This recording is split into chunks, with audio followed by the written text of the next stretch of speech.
Hello everyone. नमस्कार आप सभी को। उम्मीद करता हूँ आप सभी अच्छे होंगे। Very good morning to all of you. आज के दिन की शुरुआत करेंगे 27 अक्टूबर 2023 के करंट अफेयर के साथ। हर एक न्यूज़ इंपॉर्टेंट है, इसलिए वीडियो को अंतिम तक ध्यान से देखिएगा। करंट अफेयर के पीडीएफ स्टैटिक जीके के साथ आप एग्जाम इंजन एप्लीकेशन से डाउनलोड कर सकते हैं। जब भी आप एप्लीकेशन को डाउनलोड करें तो वहां पर फ्री स्टडी मटेरियल का एक ऑप्शन आता है। उसी ऑप्शन के अंदर आपको डेली के पीडीएफ मिलते हैं। इसके अलावा एग्जाम इंजन में आप मेरे कोर्सेज को फॉलो कर सकते हो। अगर आप 2024 के किसी भी एग्जाम के लिए जा रहे हैं तो जीएस जीके का फाउंडेशन बैच मेरा लाइव चल रहा है, आप इसे फॉलो कर सकते हैं।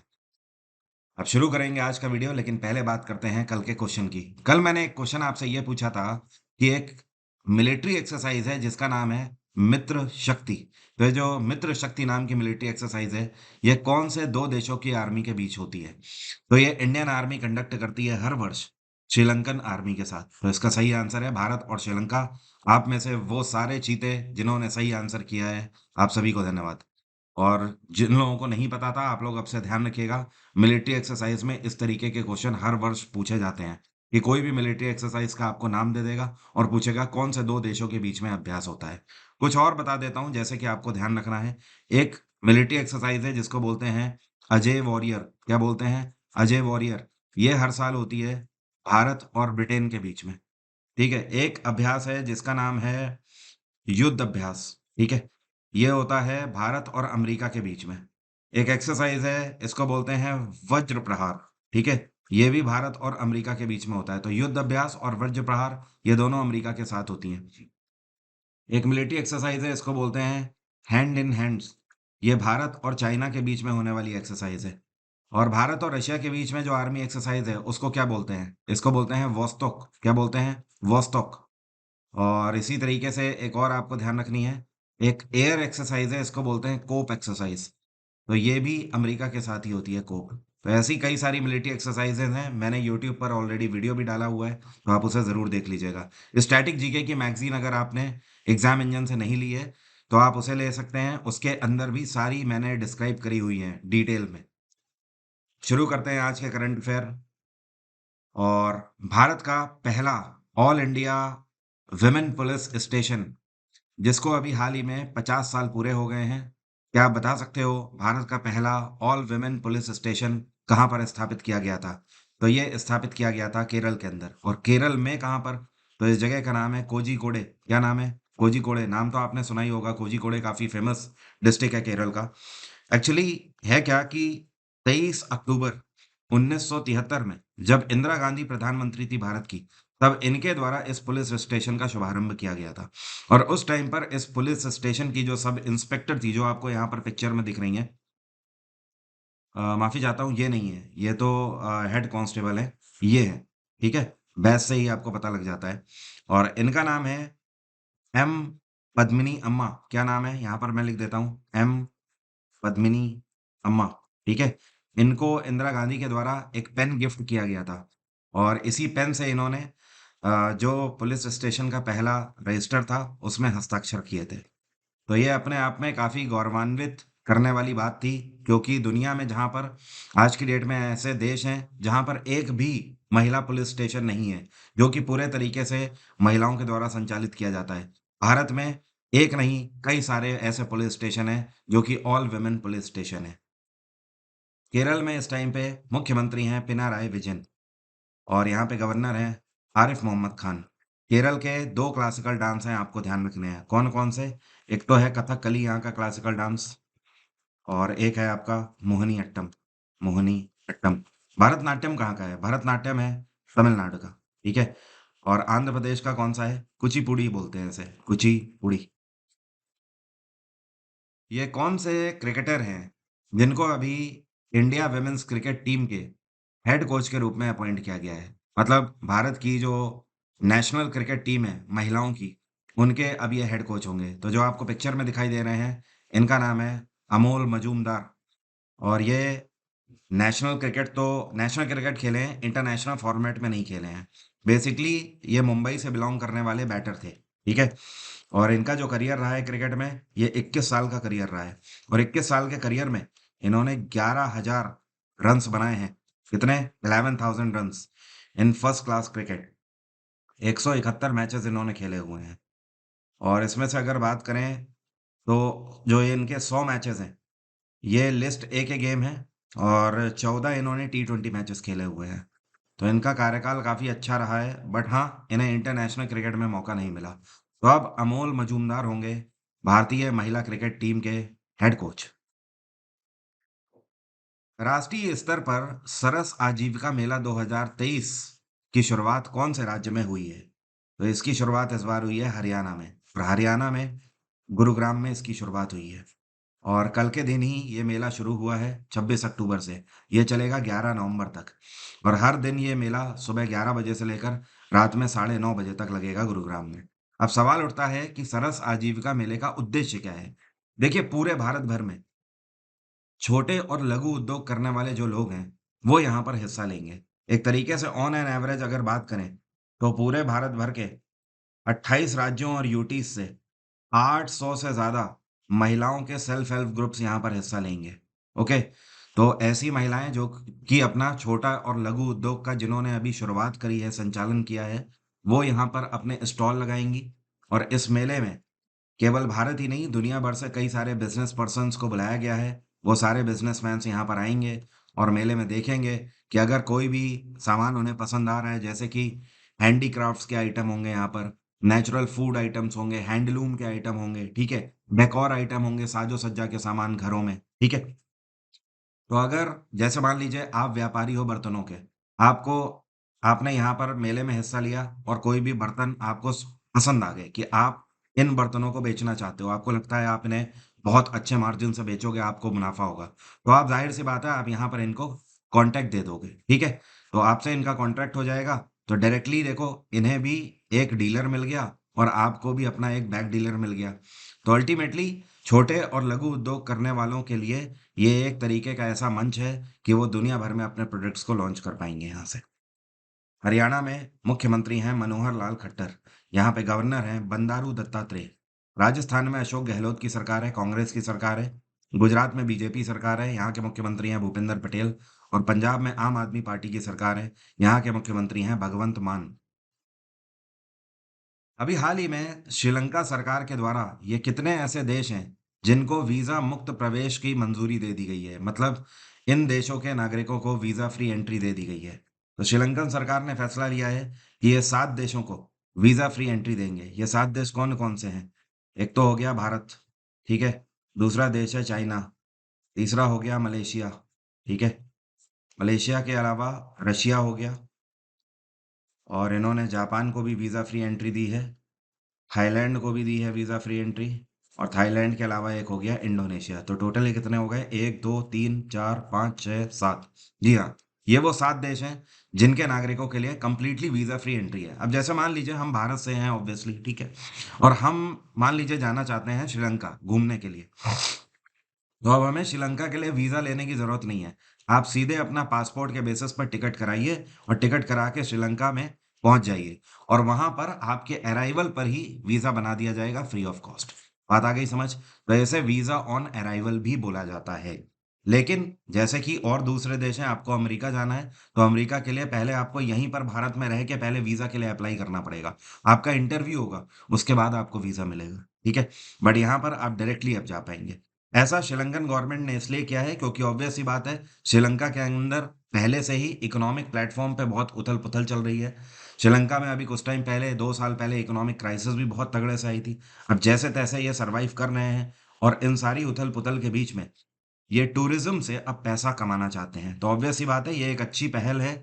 आप पर्यटन को जितना ज़्यादा मौका दोगे अपने देश में, उतना ही बाहर से पैसा आएगा देश में, और ज़ाहिर-सी बात है, देश में पैसा आएगा तो खुशहाली होगी, यहाँ के लोगों को रोज़गार भी मिलेगा। श्रीलंका में राष्ट्रपति हैं रेनिल विक्रमसिंघे, और यहाँ के प्रधानमंत्री हैं दिनेश गुणवर्धने। और श्रीलंका की 2 कैपिटल हैं, एक जयवर्धने और दूसरी Colombo. Election commissioner of India के द्वारा ये कौन है जिनको नेशनल आइकन के रूप में अपॉइंट किया गया है? तो ये बॉलीवुड एक्टर हैं राजकुमार राव। इनको तो आप लोग जानते ही होंगे, ठीक है? ठुकरा के मेरा प्यार इंतकाम देखेगी, वहां से काफी फेमस हो गए थे। लेकिन हाँ, कुछ इनकी मूवीज ऐसी हैं जिनको ज्यादा लोग नहीं जानते हैं, लेकिन ये मूवीज कहीं ना कहीं ऑस्कर्स के लिए भी नॉमिनेट हो चुकी हैं। जैसे कि इनकी एक मूवी है जिसका नाम है न्यूटन। क्या नाम है? न्यूटन। अगर आपने न्यूटन मूवी देखी है तो आपको पता होगा, उसमें एक इलेक्शन कमीशन के अधिकारी बने हुए हैं, जिनको एक जिम्मेदारी दी जाती है कि आप एक ऐसे एरिया में जाइए जहां पर ट्राइबल कम्युनिटी एरिया है और जहां पर थोड़ी सी डिस्टरबेंस भी रहती है। कुछ ग्रुप्स हैं जो कि वहां पे चुनाव नहीं होने देते हैं। तो आपको वहां पे जाना है और एक पोलिंग बूथ है, वहां पे जाके लोगों के वोट लेकर आने हैं मशीन पे। तो काफ़ी चैलेंजिंग टास्क होता है इनका और इस मूवी में बखूबी दिखाया गया है। तो उसके बाद से इनकी ये मूवी जो न्यूटन है, ये ऑस्कर के लिए भी नॉमिनेट हुई थी। इतना ही नहीं, नेशनल अवार्ड भी बेस्ट फीचर फिल्म का इसको दिया गया। इस वजह से भारत के निर्वाचन आयोग ने फैसला किया है कि इस बार लोगों को वोट के लिए जागरूक करने के लिए राजकुमार राव को नेशनल आइकन बनाएंगे, क्योंकि 2024 में ऑब्वियस सी बात है, लोकसभा के इलेक्शन होने वाले हैं, हम सभी को पता है।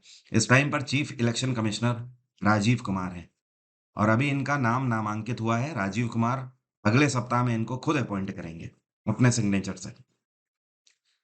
अमेरिकी राष्ट्रपति जे बिडेन के द्वारा कितने ऐसे भारतीय मूल के अमेरिकी साइंटिस्ट हैं जिनको अमेरिका के हाईएस्ट साइंटिफिक अवार्ड से सम्मानित किया गया है? तो ये दो भारतीय हैं जिनको सम्मानित किया गया है अमेरिकी राष्ट्रपति के द्वारा साइंस के क्षेत्र में, या आप बोल सकते हो साइंटिफिक टर्म में उत्कृष्ट कार्य करने के लिए, या फिर आप बोल सकते हो ये वो साइंटिस्ट हैं भारतीय मूल के जिन्होंने अमेरिका को साइंस के क्षेत्र में बहुत ज़्यादा योगदान दिया है। इस वजह से इनको सम्मानित किया गया है। तो ये टोटल 2 साइंटिस्ट हैं। कौन-कौन है? तो इनका नाम आपको बता देता हूँ। ये जो आपको पिक्चर में दिखाई दे रहे हैं, इनका नाम है अशोक गाडगिल। क्या नाम है? अशोक गाडगिल।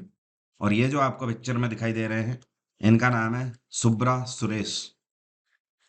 तो इन दोनों को सम्मानित किया गया है।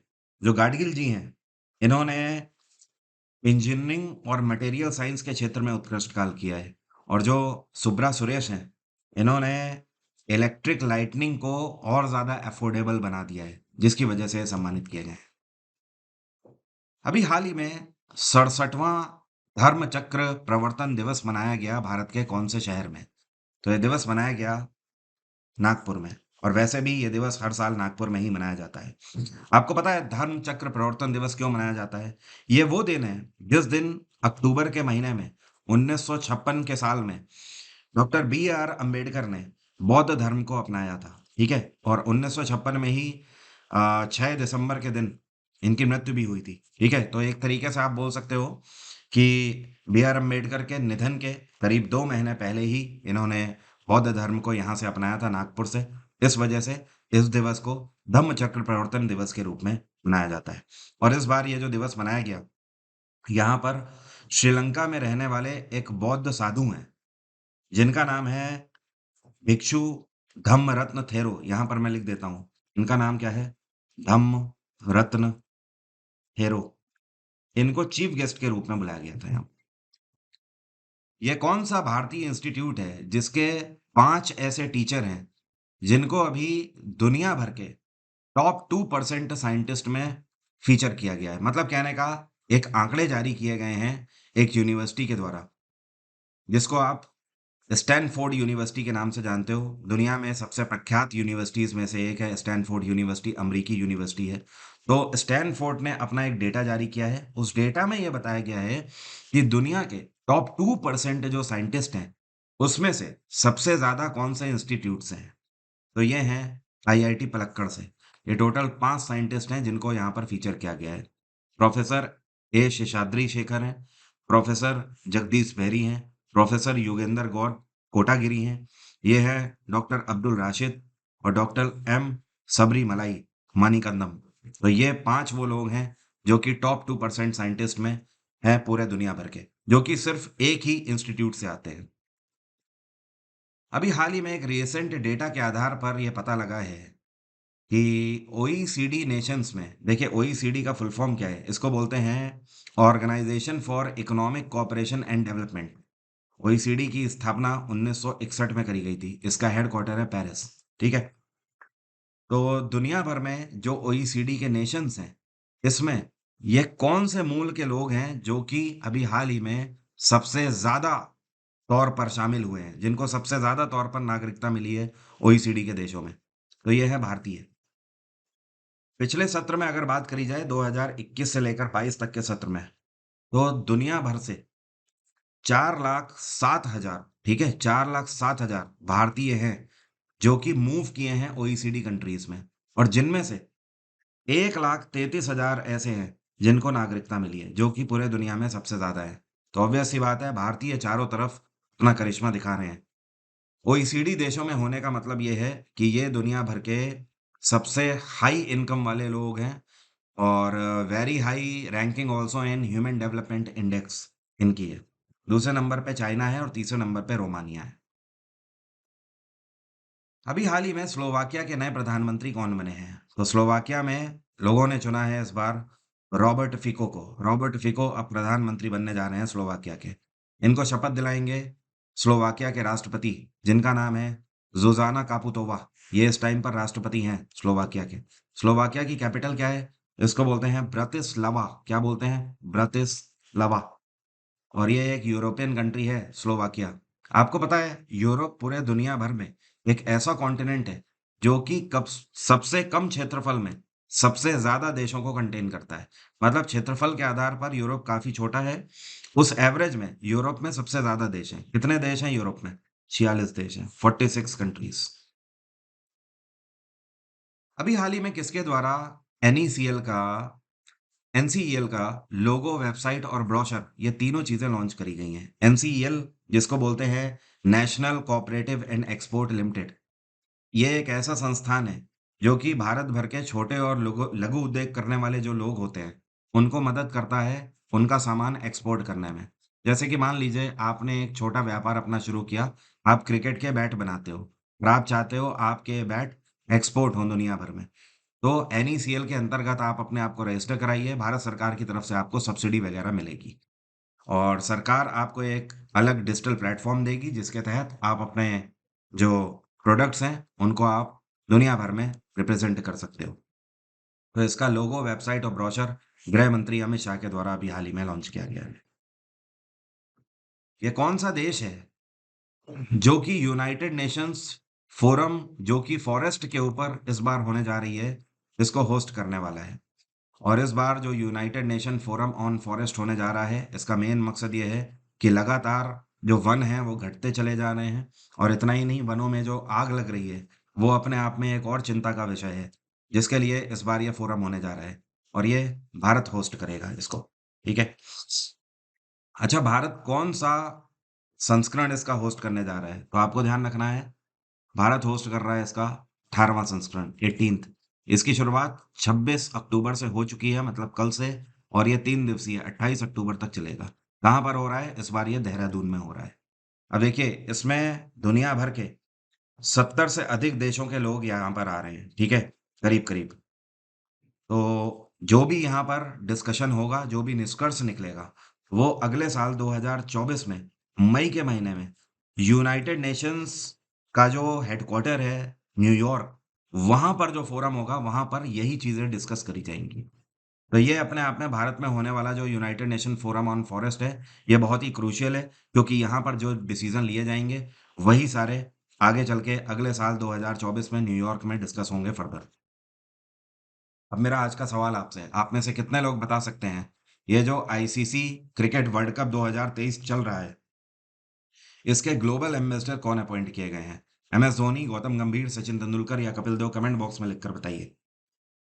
एग्जाम इंजन एप्लीकेशन का डायरेक्ट लिंक वीडियो के डिस्क्रिप्शन में है, मेरे कोर्सेज के लिंक भी वीडियो के डिस्क्रिप्शन में है। आप सभी ऐसे स्टूडेंट जिन्होंने अभी तक ऑफिशियल टेलीग्राम मेरा नहीं ज्वाइन किया है, तो आप मेरा टेलीग्राम भी ज्वाइन कर लीजिए, जहां पर आपको पीडीएफ्स और बाकी इन्फॉर्मेशन मिलती रहती है मेरी क्लासेस की।